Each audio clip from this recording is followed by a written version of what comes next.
What's up guys, my name is Gabe and welcome back to the Trojan Blade. Welcome back to a brand new video. We have a Thursday signing day recap edition of the Trojan Update today.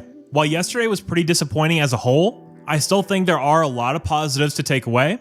And with portal season right around the corner, we aren't done just yet. But guys, of course, if you are enjoying the videos, please do leave a like and subscribe to the channel if you haven't already. We did finally hit the 10K milestone here on the channel.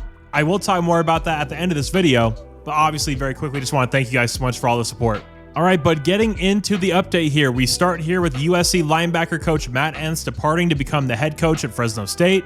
Now, I have seen a lot of USC fans absolutely losing their minds about the timing of this move. And look, while I completely get it, the timing absolutely sucks. It for sure hurt us yesterday. But man, what is Matt Entz supposed to do? I'm not mad at him. I totally get it. And the fact that a position coach at USC can leave and become a head coach at a pretty big time school, it's not Alabama obviously, but Fresno State is a damn good job. That really says a lot about the staff that Lincoln Riley has put together. And coming up in a couple segments, I will talk about some candidates for the position. But for now, let's talk about yesterday. Let's talk about signing day. Let's talk about USC's 2025 recruiting class. So positives out of the way first, right? The two most important players in the 2025 class for USC, we locked them down. Hassan Longstreet, Jakeem Stewart. Those were the two guys you absolutely had to get. You could not miss on them. And we got it done. So shout out to Lincoln Riley. Shout out to the support staff. Everybody that played a part in getting those ones locked down. Absolutely crucial going forward that we had those two guys in this class. But yeah, it looks like we're going to finish around 13th in the composite. And you guys don't need me to tell you that at USC, that is not even close to being good enough. I know star rankings don't mean everything, but guys, when you don't have a top 10 class at a school like USC, that's just not acceptable in my opinion. And obviously Matt Entz leaving hurt, but to lose out on a guy like Madden Fariamo, 4-star linebacker from J. Sarah, an absolute beast, a phenomenal football player that would have been a great fit in this D'Anton Lynn defense, not only to see him leave, but to see him go to your biggest rival. I mean, let's just be honest, that is a kick in the crotch. KVA, now Madden. Very frustrating to lose another star linebacker to them, but not getting Madden to commit, having Jaden Perlott flip to Tennessee, having Ty Jackson flip to Florida. I mean, this very quickly went from a star-studded linebacker class to only having one sign at all. Obviously, Matai Tagovailoa is a phenomenal prospect, but I do think he is a bit of a project. He needs to put on some more weight. He needs to learn how to play with that weight, but no doubt he's going to be a phenomenal player one day. I just don't think that's going to be this next year. But zooming out from the linebacker spot, taking a look at this class as a whole, you see it up on your screen right now. Alabama has more players from California than USC does. It's a direct indictment of USC and where they are in terms of recruiting under Lincoln Riley. That is from Cooper Patagna on the 247 Recruiting Signing Show.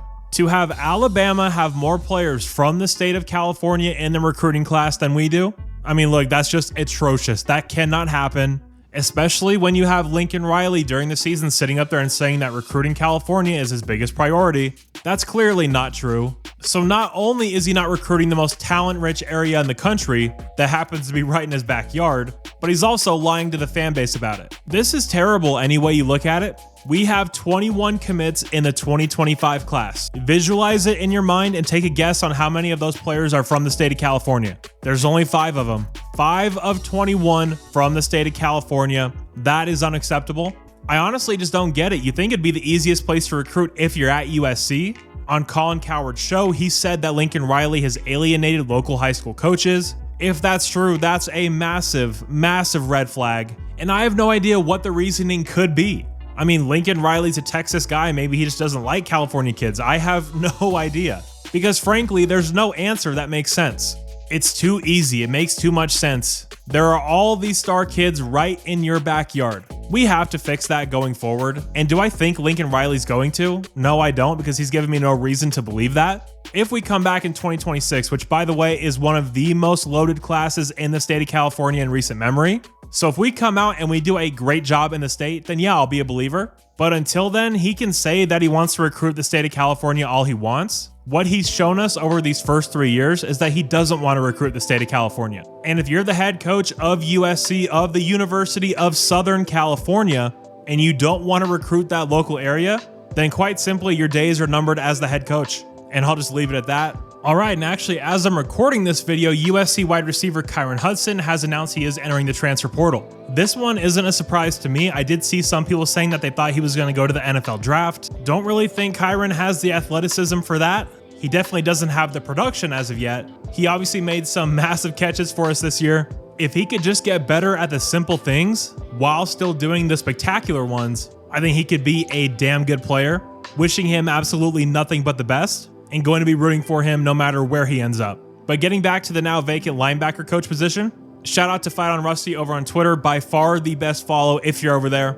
The best USC content, the funniest USC content. Major shout out to him. The link to his Twitter is down below in the description, so make sure you go check that out. But in terms of candidates for the linebacker coach job, he threw out the name Navarro Bowman. Now, I remember him from his time at Penn State. He was an absolute monster on that defense, but he's currently coaching the linebackers for the LA Chargers, obviously under Jesse Minter running the same scheme as D'Anton Lynn at USC. Bowman also played with D'Anton Lynn at Penn State.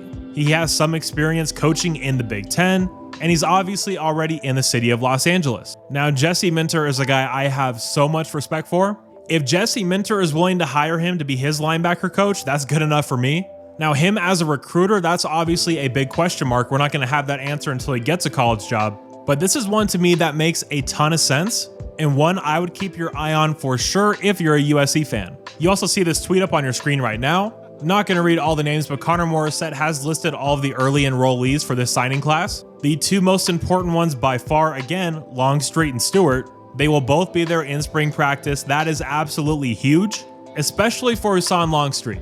Obviously to get in the weight room with Benny Wiley, but also when you're a quarterback, that first spring, your freshman year, is the most important time you could possibly have, because you're going to have plenty of time to learn the offense. You're going to have plenty of time to learn how to play quarterback. But one thing that's really hard to make up time with is learning how to be a college football player. And he's going to learn that this spring. And then all summer, all fall camp can be spent learning this offense, becoming a quarterback in the Lincoln Riley system. So love to see that for him. Think that's a massive advantage. No idea who's going to be the guy in front of him. Jaden Mayava, maybe a portal quarterback. But whatever the case, getting him all those extra reps is going to pay dividends this year. All right, guys, and lastly, we did finally hit 10K subs here on the channel. A really cool milestone, and I just wanted to take a minute to truly thank you guys for all the support over these last 2 years. Like I said in my post, whether you guys have been here since this channel was called G Greens, or if you just subbed up last week, thank you so much for all the support. It's been a crazy ride so far with a lot of highs, a lot of lows, but getting to wake up every single day and talk Trojan football with all of you guys really just puts a smile on my face. I'm not attached to a big network. I don't have a bunch of friends high up in media. I don't work for the school. This channel really is just me talking football, me giving my opinions. And the fact that so many of you have connected with that is honestly just one of the coolest things in the world to me. So yeah, I just want to thank you guys again for all the support. And of course, you're all awesome. And as always, take care and fight on.